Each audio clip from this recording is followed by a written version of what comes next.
Hello everybody, J.Yumeko here. Today we're here with more The Letter. Now, it is spring break for me right now, so I know that theoretically that should mean I should be getting a lot of videos out, but honestly I'm just chilling, relaxing, enjoying it. I've also, I'm doing some training for a new job, so there's also that. But, yeah, life's been good, life's been busy, so without further ado, let's just jump right on back into it. Also, I just wanted to let you guys know real quick that a second part for a labyrinth called School is in the works. I'm trying to get it edited. So, just wanted to let you guys know that. Alright, so I think that I'm gonna try out just not doing the voice constantly, because I'm not gonna lie, it's kind of annoying. So I'm just gonna read this stuff normally. As it looks like I'm on the clock starting today, I might as well eat. Grabbing some fish and chips from one of the street food stalls, I find a table to spend time with a copy of Marquis de Sade's The Crime of Love, since Rebecca left with the book I wanted. I've read this one before, along with the rest of his works. This would be the 18th time, in fact. But it's always nice to read through it again, when I don't have the time to enjoy something new. Besides, when you're dealing with people so filthy rich that they just end up plain filthy, you need the good old Marquise's sound advice. Les blessures se trouvent sans aucune sorte de conséquence. I probably butchered that. The wound being without any consequence. Of course, it's folly to think that things have no consequence when everything actually does.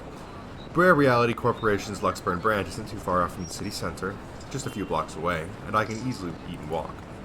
I'd rather use this time to just rest before I go into a flurry of activity. No doubt there will be so much to do once we get hands-on with the mansion. Still a lot better than working on another condo, at least. Surely, no matter how much BRC and the old owners put into the restoration and preservation of the place, any big repairs would be superficial at most. I'm quite certain that, in their haste to sell the property, they did a rush job. It isn't an infrequent thing to do, despite how it is frowned upon. There'll be a lot of hidden issues that I need to weed out, and I have to make sure I find every single one of them, especially the more serious damages. Structural integrity is definitely on the top of the list that we need to still consider. The building might look sturdy, but it is centuries old.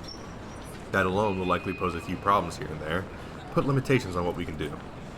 Besides, despite how much I detest these rich snobs, they can pay rather handsomely, so long as I do an excellent job and do more than necessary. Those two things always made sure the referrals kept coming. I don't even have to hunt down projects for myself. When I do go up to BRC's office, I can't help but stop and stare when I enter the building. With the lunch hour closing, employees should have been back already, if they still aren't filtering through the doors. I get that it's a Saturday, that people probably feel tired and lazy to be working on the weekend, but they're still on the clock, and not bumming about wasting company time on extended lunch breaks and cigarette sessions. The office is spacious, as it is with these big corporations. Each person is given their little space of what's usually a 2x2 meter cubicle. There's a lot more empty chairs than there are actual people working at their desks.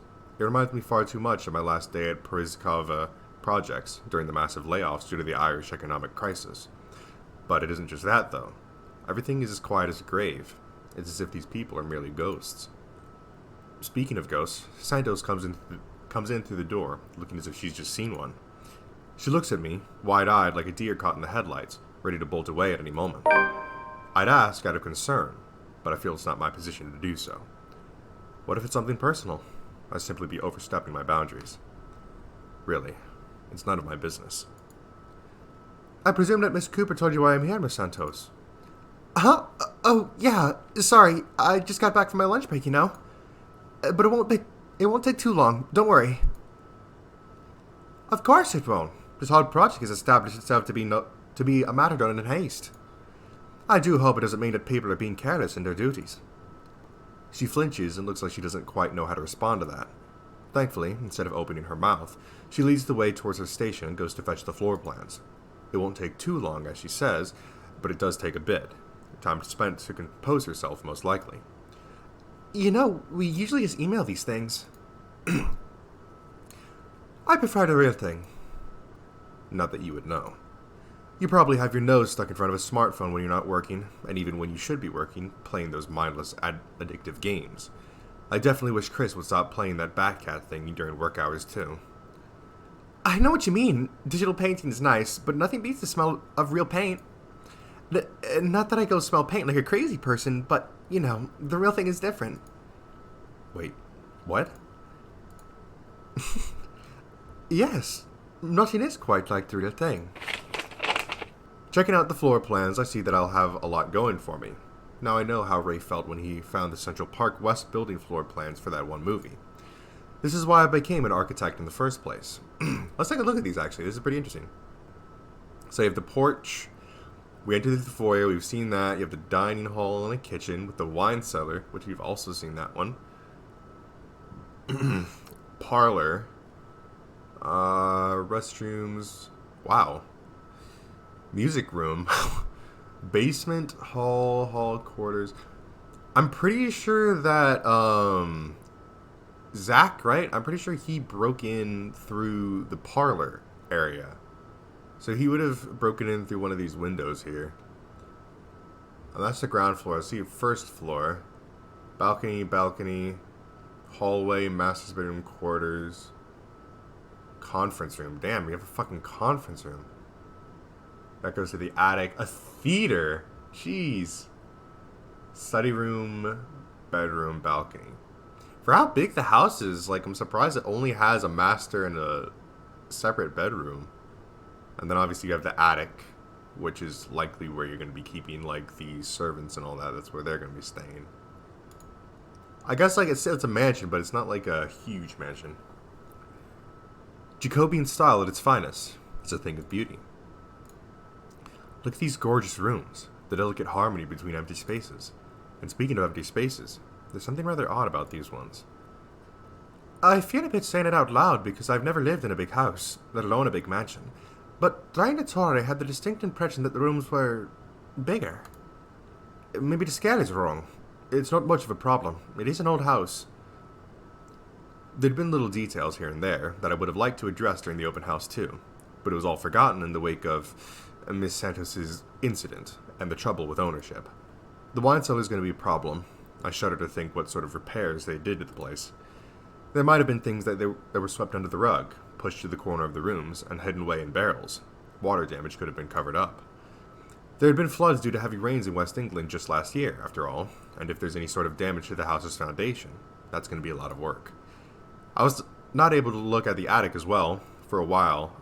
For all I know, a whole family of vermin could have made their nests up there.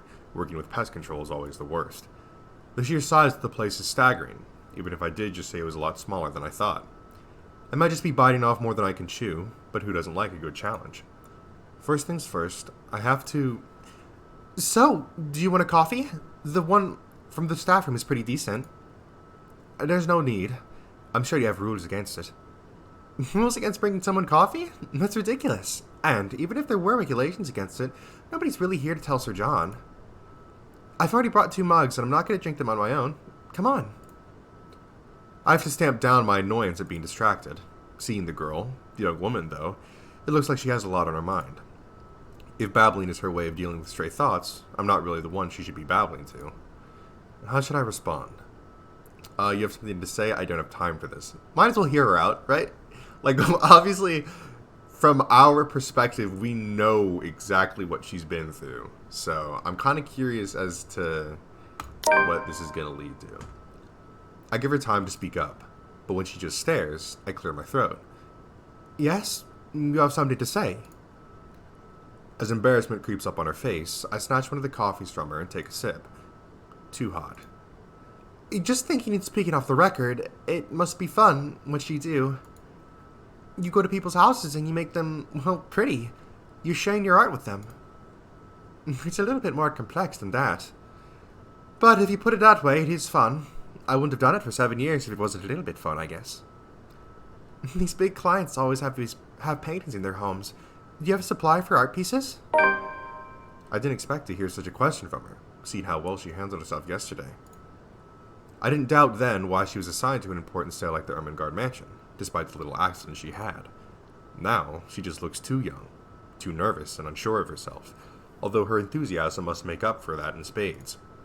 In fact, I wouldn't have believed it if she had introduced herself the way she is at the moment.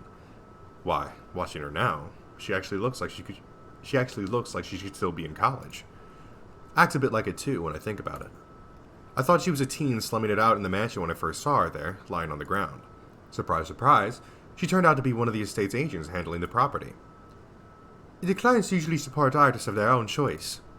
If they don't, I'm always happy to refer those that I know. That's cool. They're very picky. I don't think a hobbyist will have an easy time getting their work sold. Hey, I'll have you know I was a student of fine arts. And yet here you are, selling property. Maybe you weren't a very fine student of the arts. Maybe I took that a bit too far. She bites her cheek, and it looks like she's barely holding herself back. It's not like I had a choice. She mutters it under her breath. I barely even hear it. But the hurt is there. And it makes me wonder what brought it on. Although it is understandable. If her reason's what I think it is, very few people make it in the big art world. I can see why she'd be upset about it, with that enthusiasm. I didn't have a choice when I left Ireland. It was that or years of unemployment. The recession and the toll it took on in the construction industry was out of anyone's control. I don't know what choice she wasn't able to make, whether it was about her being at art school or something else. But the world isn't a fair place. And the sooner she accepts it, the better. Still, with that forlorn look on her face, I can't help but sigh. The girl reminds me far too much of myself when I was younger. Well, if you're thinking of commissioning your paintings, I'll have to see your work first. Oh, it's not... I didn't mean it like that. I don't have any paintings. Really? You sounded a lot like you still did art or wanted to. Now I'm starting to worry that you might just like the smell of paint. I'm not a paint huffer, sheesh. I just mean I don't make up much anymore. I don't really have the time for it. The tools and materials aren't exactly cheap either. Everything has a price. It sounds like you're making excuses for something you're presumably passionate about. If you really want to appreciate art, a little out of your wallet isn't too much. It's not that simple. It's not? Life's simple. People just like to make it complex. Speaking off the record, I have some advice for you, kid. Either go for what you want, or stop thinking about it when you have something else. That is, unless you enjoy making yourself miserable, then by all means. You know, if you wanted to look at the floor plans without me bothering you, you could have just said so. Would you have left me alone? We'll never know now, will we? A strained air settles in the room afterwards. It doesn't help that she doesn't immediately leave as she just said, lingering awkwardly by the door with that downcast expression. It's clear that there's more she means to say, perhaps even to defend herself and her choices in life, or is she just expecting me to dish out more of that advice? It's an awkward affair, and I choose to hightail out of the realty office as quickly as I can.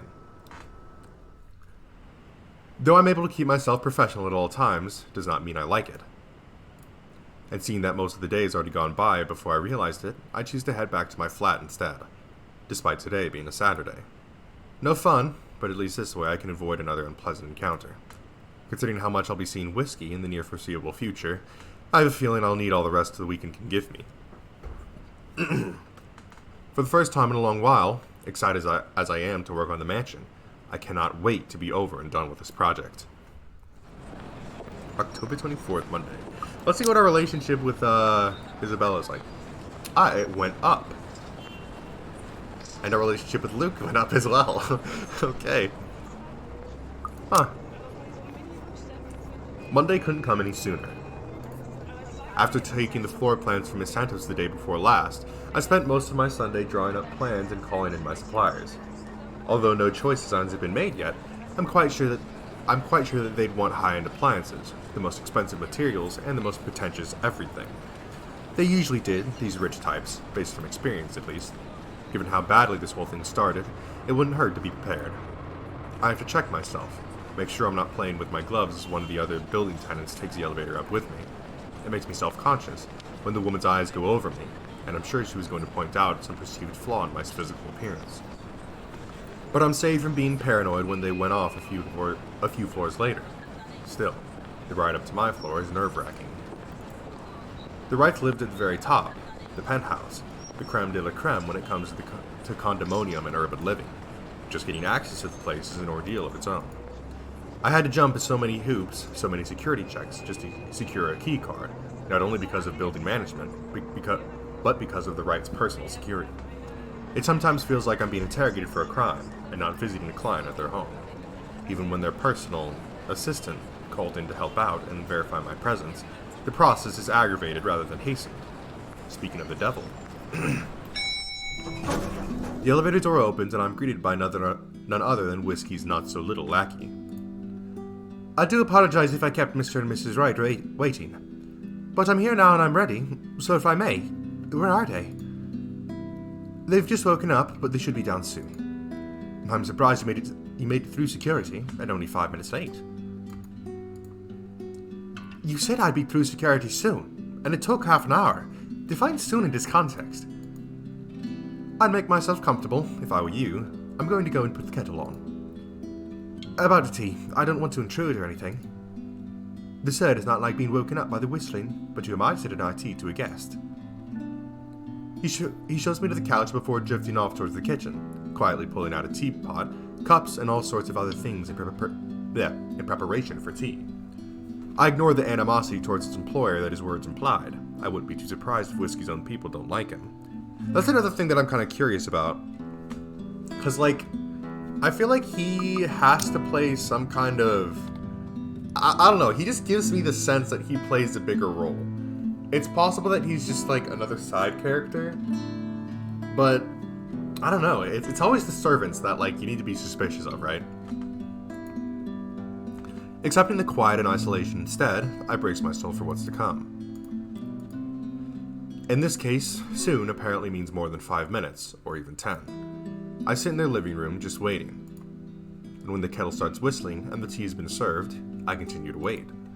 At least the silence is relaxing. But then there's a crash. I nearly spill tea all over my lap in surprise, and I look up expecting security to come running. Even the man at the kitchen counter continues to fix breakfast like he heard nothing. I don't want to speak up about it because he looks far too absorbed in his cooking, and I don't want to be the cause of burnt food or worse. However, there's something in me that just wants to figure out what that was, although I'm normally not nosy. What should I do then? Ooh, okay. Oh. Check it out or continue waiting.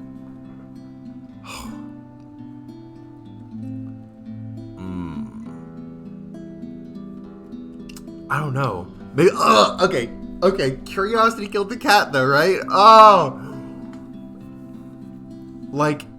When you really think about it, we're sitting in someone else's home. We've heard a bang come from upstairs.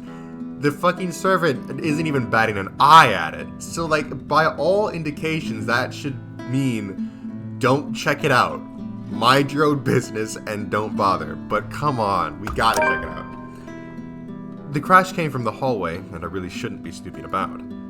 But it's just concern. Yeah, concern that urges me to check it out. Sneaking a glance at the butler, I consider sneaking off, but... Excuse me, but where's Delou? He barely looks my way before pointing a spatula towards the hallway. It's a good excuse as any.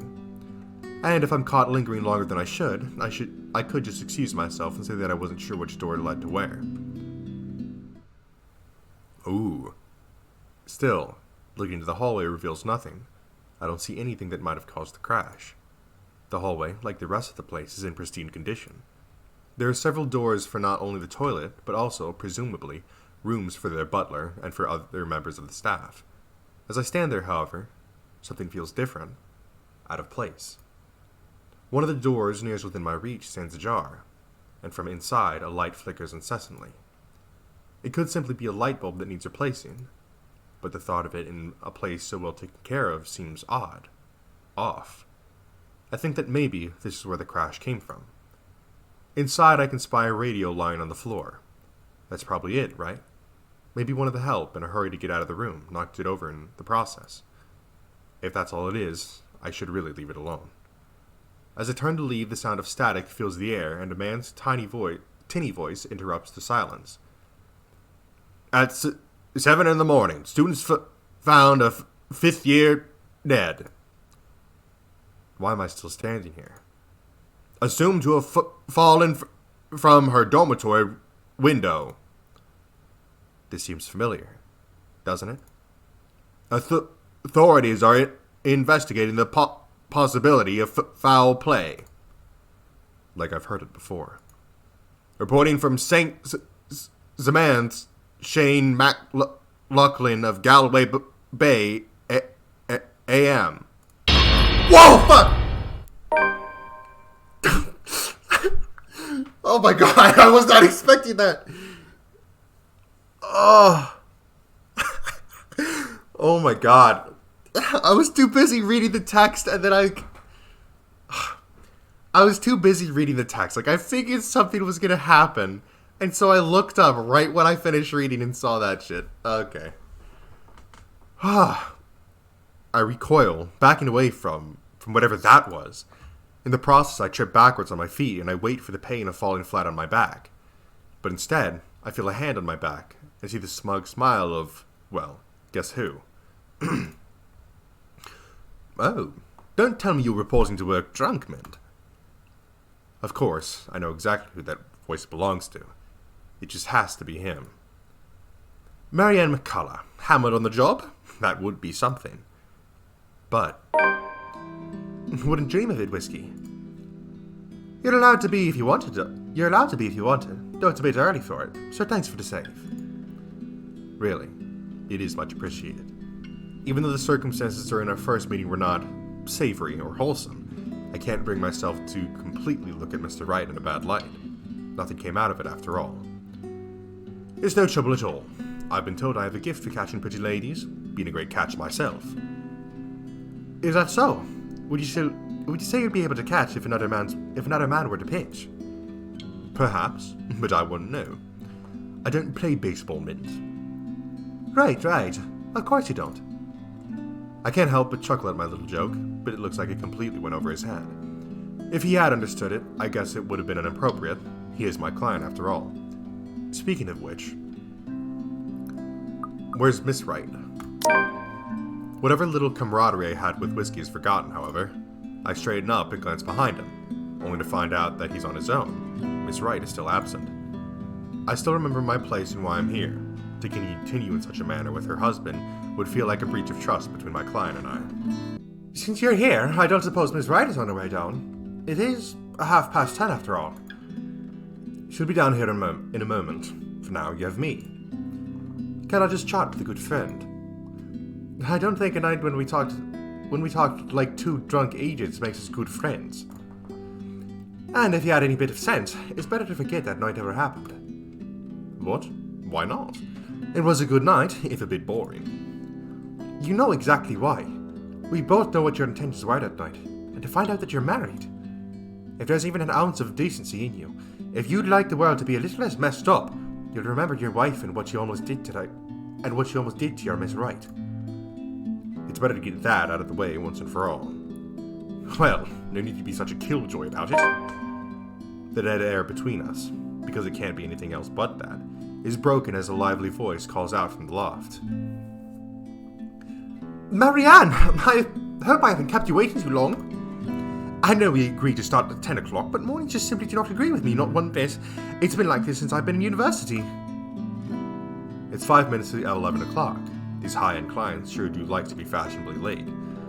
I'm used to it, though, much like how I'm used to so many years of hearing people mispronounce my name. Besides, berating or correcting my client would be extremely impolite, and Marianne doesn't sound too bad when she says it. Did she say it wrong? Oh, okay. So her name is Marianne. Or Mary... Is that a... How would you pronounce that? Would it just be pronounced Marianne, but not like Mary space Ann? Or maybe it's like Marianne, or something like that. I don't know. To be fair, it doesn't look like she's late on purpose. I see you're up, darling. You know, you could have woken me up as well. You were showing Marianne around? Not this much to see. This place is so tiny compared to the mansion. I'm more worried about the way she stares at me, judging. Such a look. It doesn't suit her pretty face at all. Just seeing Miss Wright reminds me too much of her. And maybe I'm starting to hear her again. See her again when I shouldn't. I should have left it all behind. Forgotten it. To think she would be looking at me that way. I can just feel my hands tremble. Oh, yes, just showing her around and getting to know each other. Isn't that right, Marianne? Yes, of course. And your butler was making breakfast a while ago, so if you want to get right to that. Breakfast would be lovely. There's no denying the clients when they invite me over to the table, though it is too personal to share a meal in their home. It would be terribly rude to deny their invitation. Besides, the pancakes did look and smell heavenly. A bowl of clotted cream, fruits, syrups, jams, and other spreads are laid out next to them, making for a colorful arrangement. If this was a brunch with friends, I would have gladly helped myself to the whole lot. But as it is, I accepted just a few pieces of pancakes and topped it off with lemon and sugar. You know, I was a tiny bit serious when I said I wanted a helipad.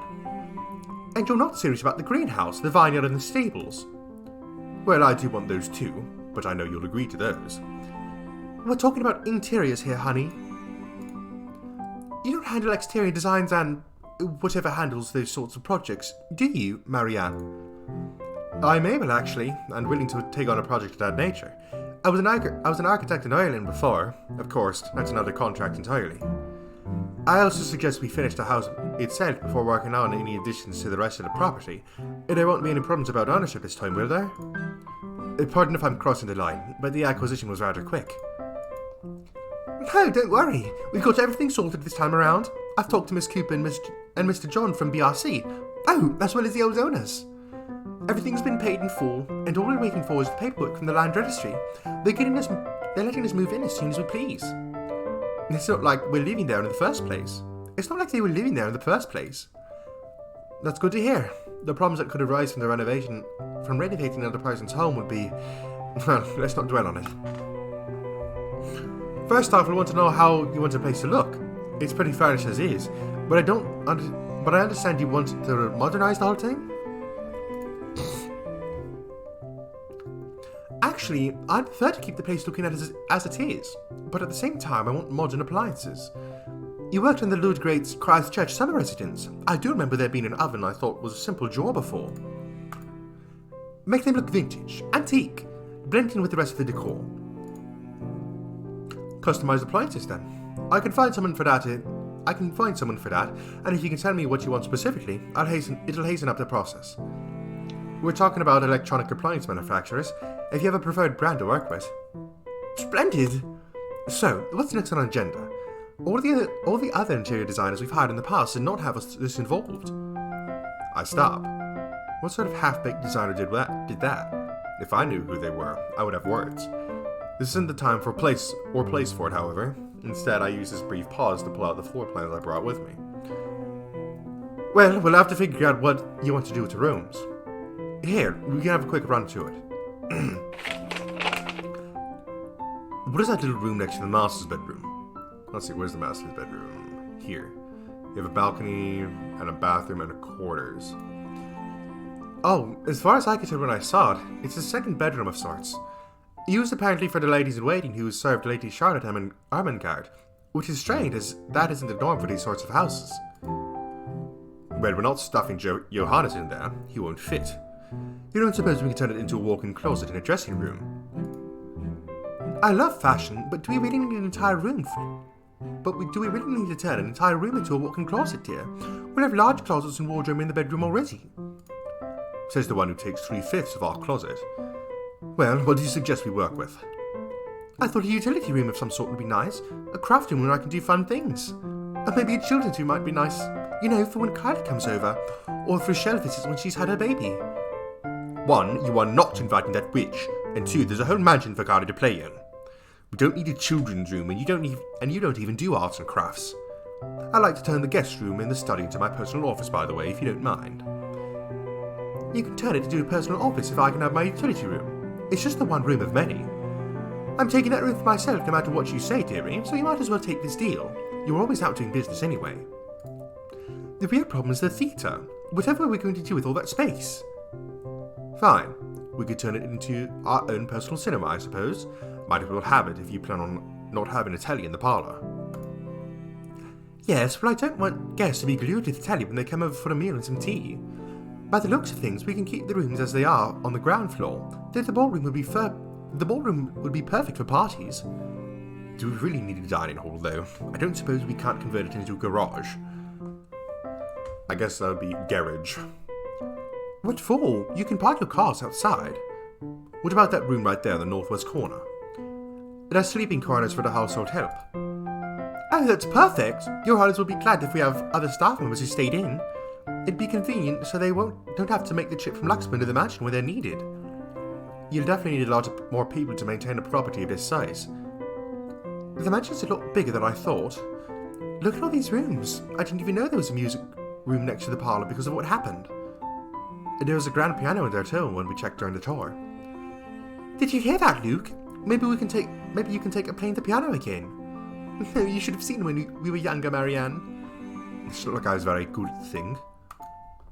Oh, hush you. You were no Mozart, but I loved hearing you play nonetheless. He'd come over to my home and he'd play such fun tunes. He'd sing too, and I'd dance, and it was just... Mr. Wright playing the piano. Well, what is it? Mr. Wright playing the piano. I can't imagine it. But the earnest way in which Miss Wright said so told otherwise. Anyway, what do you think of these plans, Marianne?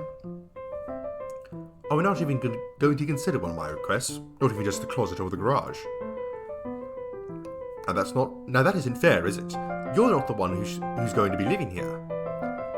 I hardly see how that's unfair. I told you you're getting your office and your theatre, the greenhouse, the vineyard, and the stables. That sounds right, does it not, Marianne? Alright, so... At this point, I'm kind of like... I know that the option that has been presented to us is this, right?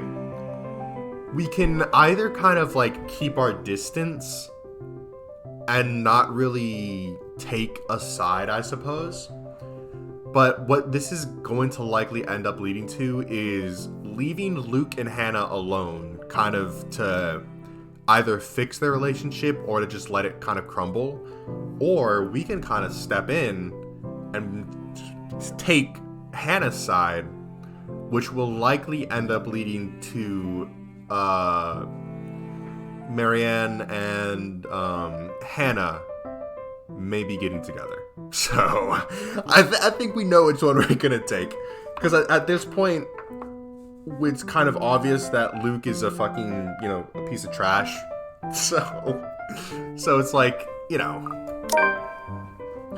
Miss Wright has her points, though I really didn't want to butt into the spat of a husband and a wife. But with the way the two were looking at me to settle this, I might as well just keep to the facts instead of giving opinion. Mr. Wright, your plan isn't quite feasible from an architectural perspective. I'm not even sure how much we can do without closer inspection. Well, the one about the garage at least. A walk-in closet is easy enough, but the garage? See, a garage isn't architecturally feasible, and isn't going to be financially sound as well. We're already going to spend a lot on your other requests. You have several acres of land to park on already.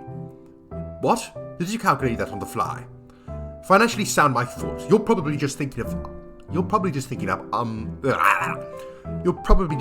of imaginary numbers.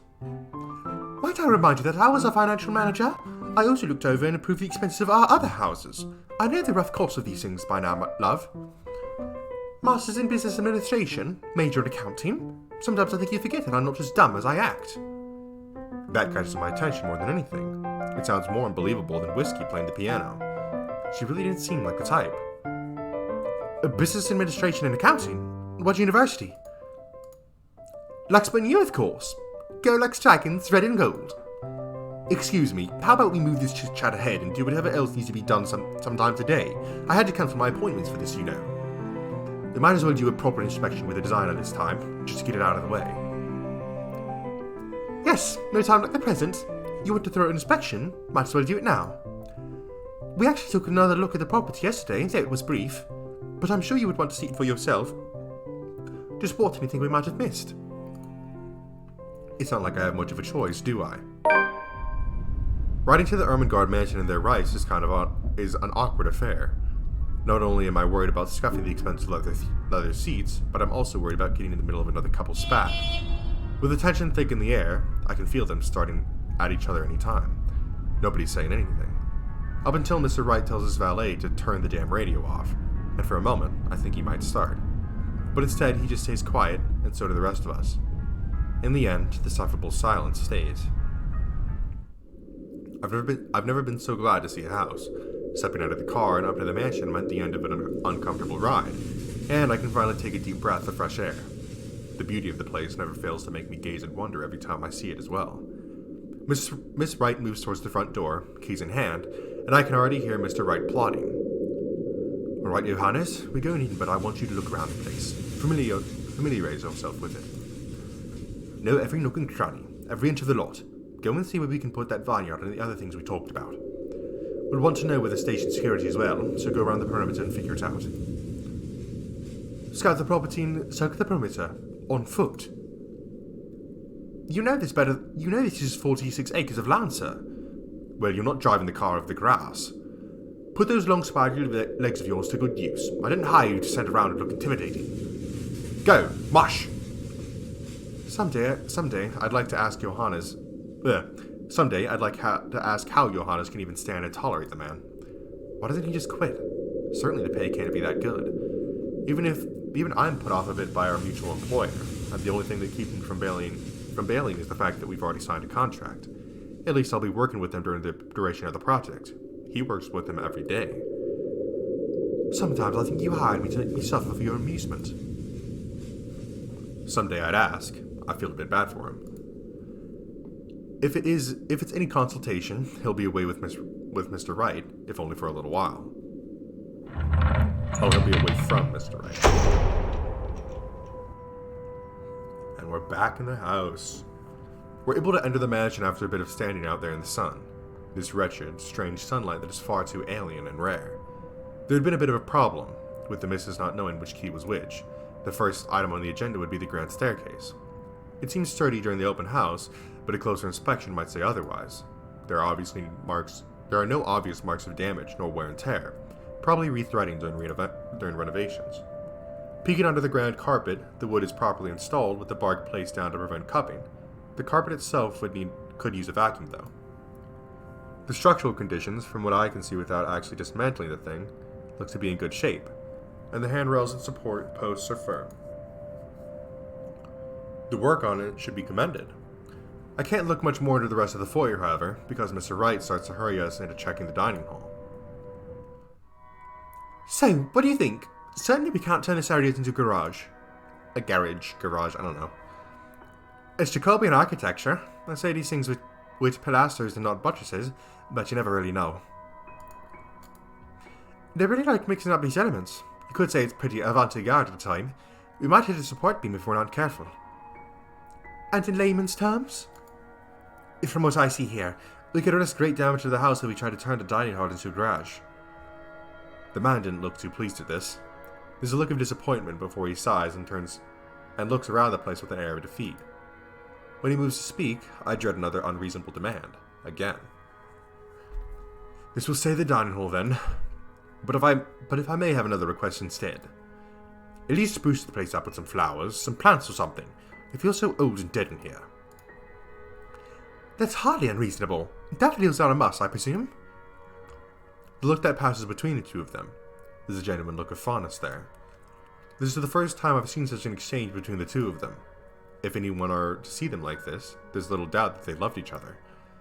Of course, and I want a garden full of them. Now, if you excuse me, I'd like to look at the rest of the house. I'll just be around here downstairs if anybody needs me. That leaves Mrs. Wright and I. He's quite fond of them, you know.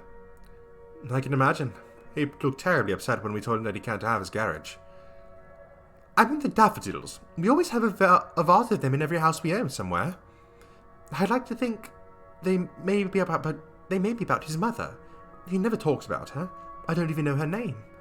He likes to flatter, claim that they remind him of me, but he's always loved the flowers, even before we married. Much like the piano, I didn't take him for a person who liked flowers. Daffodils least of all. What's next? Am I going to find out that Mr. Wright saves kittens from burning buildings? I'm going to sleep about upstairs. You go and do whatever it is that you need to do. When she goes without even asking if I need her here, I'm left standing to stare at the walls. Really, I don't need to do a thorough inspection of the building itself. It isn't really part of an interior designer's job, but the architect in me is committed to doing this task with every project. If I'm going to make a living space that has both form and function, I might as well make sure that the entirety of it is safe for my clients. Since I'm already here, I roam around the dining hall to check things off my punch list, if you will. But when it's time to move on, I hesitate. Master Wright said he would be somewhere around here on the ground floor, and I really didn't want to be alone with whiskey. I have to look through the place eventually, sure, but on the other hand, I can do it later when he's gone. I can go upstairs if I want to. Which floor should I go to first?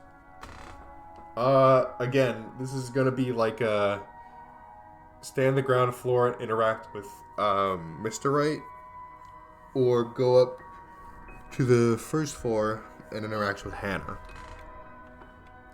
You know, I think this is actually a pretty good stopping point. We're gonna go ahead and stop there. So next time when we come back is when we'll further inspect the rest of the mansion. But see, now one thing that I noticed that's pretty interesting is that you gotta keep in mind that at this point, the other people haven't seen the letter, right? Like, the whole thing is about the letter. And Isabella showed it to, here, let me just continue here just so I can kind of go through the characters. So yeah, so Isabella showed the letter to Zachary, Rebecca, Ashton, and Luke.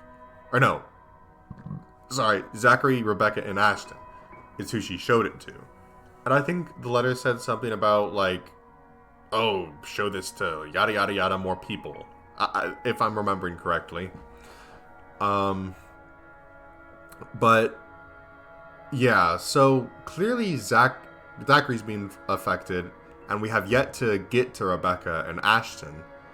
But I guess the biggest question here is, what is the ghost's reason for haunting them, you know? Because clearly they're going to be haunting Isabella and, you know, her friends because of the letter. But with Hannah, Luke, and Marianne, it seems that it's haunting them more so just for the fact that they're getting involved with the house. And there's really not much more of a reason than that. Because, you know, it popped up in the Wright's home. So, I don't know, it's kind of interesting how this is all going to end up playing out.